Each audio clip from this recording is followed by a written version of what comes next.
Have you ever wondered about the story that made vampires famous? Not the sparkling, friendly ones, but the original terrifying creature of the night. Today we're diving deep into the chilling tale of Bram Stoker's Dracula, a story that has haunted our nightmares for over 100 years. Our story begins with a young English lawyer named Jonathan Harker. He's traveling to the remote Carpathian Mountains, a land of spooky forests and superstitious locals. His mission? To finalize a real estate deal with a nobleman, Count Dracula.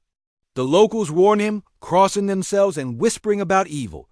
But Jonathan, being a practical man, dismisses it all as folklore. He arrives at a dark, crumbling castle, perched precariously on a cliff edge. And there he meets the Count. Dracula is a tall, old man, with a long white mustache and an air of ancient aristocracy. He's charming, intelligent, and oddly strong. But there are red flags everywhere. The castle has no mirrors. Dracula is only active at night, and he seems to have an unsettling interest in Jonathan's photo of his fiancée, Mina. Jonathan soon realizes he's not a guest.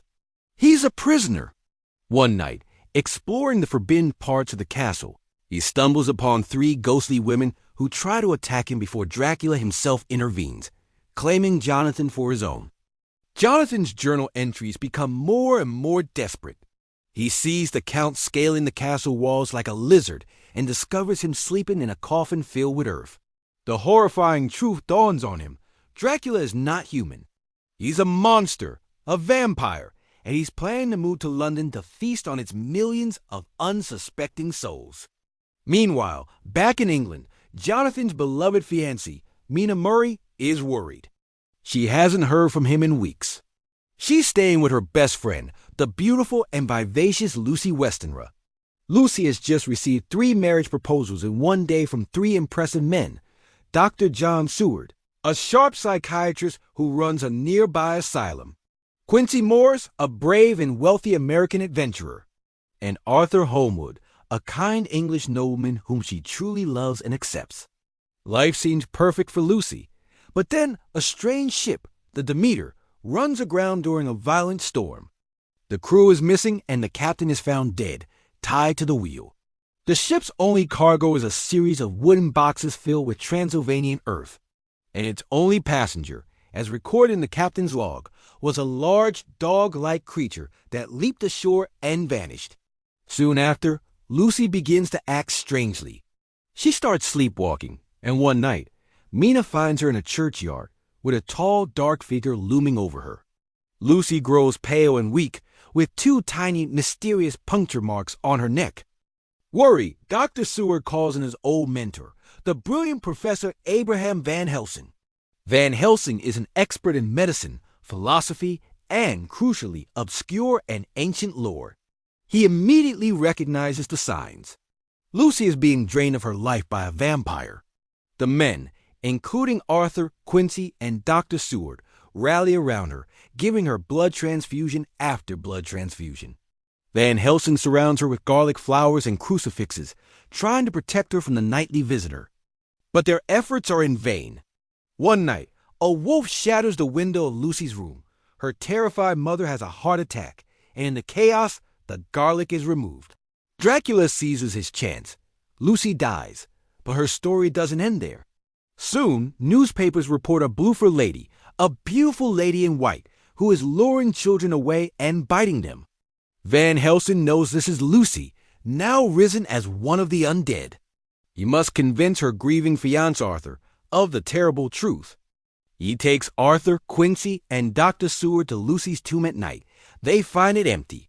When she returns from her hunt, she is no longer the sweet Lucy they knew, but a monstrous creature with a cruel, sensual look. With a heavy heart, Arthur must perform the grim task of staking her through the heart, freeing her soul and ending her curse. Just as this tragedy unfolds, a severely traumatized Jonathan Harker manages to escape Dracula's castle and is found in a hospital in Budapest. Mina rushes to his side, and they marry. They return to England, where Jonathan's journal from his time in the castle becomes a crucial piece of the puzzle. When Mina meets Van Helsing, they realize that the nobleman who attacked Lucy and the count who imprisoned Jonathan are one and the same. They are all in terrible danger. The group, now united by their shared horror and grief, forms a brave band of vampire hunters. With Jonathan's knowledge and Van Helsing's expertise, they pledge to destroy Dracula once and for all. They begin by sterilizing his lairs, the boxes of Transylvanian earth he brought with him, using consecrated wafers. This is his daytime resting place, his sanctuary. Without it, he's vulnerable. But Dracula is a cunning and powerful foe. He's been alive for centuries. He retaliates in the most horrific way possible, by targeting Mina.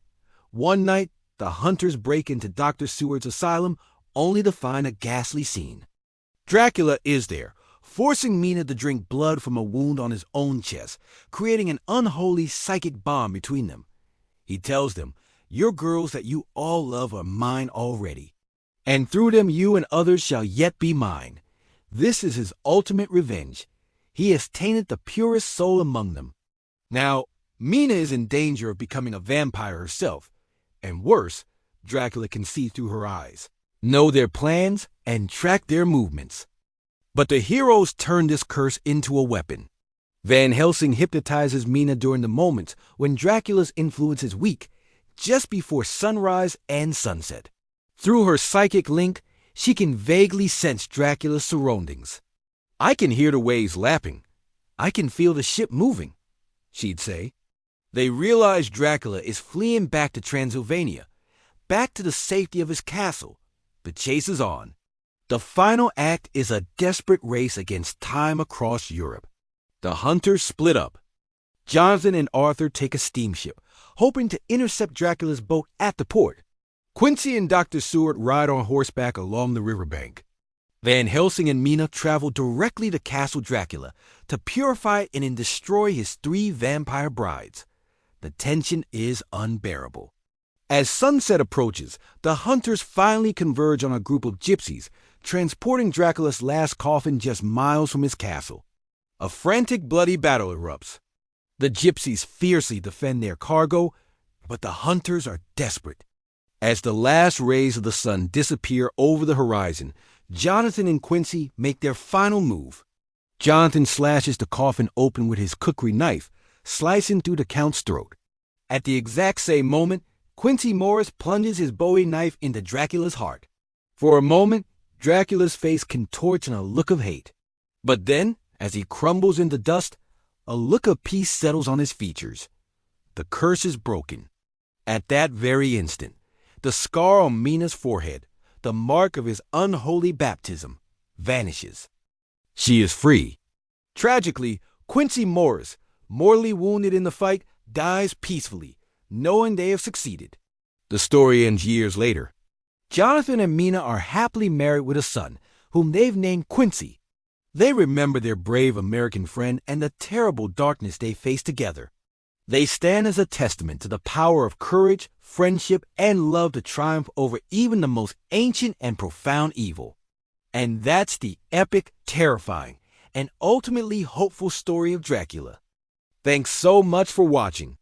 If you enjoyed this dive into a literary classic, make sure to hit that like button and subscribe for more stories. Let me know in the comments which classic monster you'd like me to cover next. See you in the next video.